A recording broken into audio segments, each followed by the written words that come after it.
Da parte nostra, del comitato promotore, ma cioè l'abbiamo veramente vissuta come una sconfitta della democrazia, come un'occasione persa, e al di là appunto del nostro rammarico c'è soprattutto la consapevolezza che a pagarne poi le conseguenze saranno le persone che aspettavano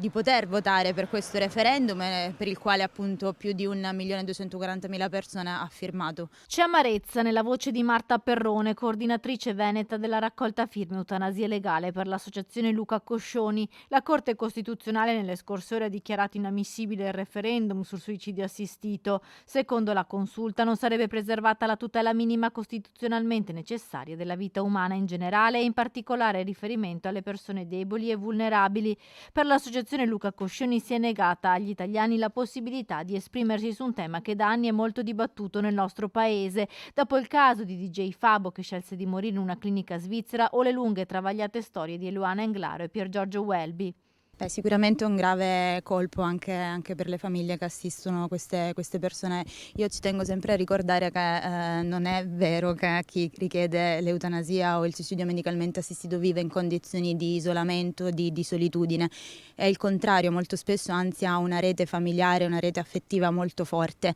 e nonostante questo, anzi forse ancora a maggior ragione proprio per questo, riesce comunque a sviluppare una propria consapevolezza, autonomia e volontà di procedere verso la direzione appunto di interrompere le proprie sofferenze. In pochi mesi il Veneto aveva risposto in modo massiccio alla petizione per chiedere il referendum sull'eutanasia legale, oltre 40.000 le firme raccolte. Le persone non firmavano e basta,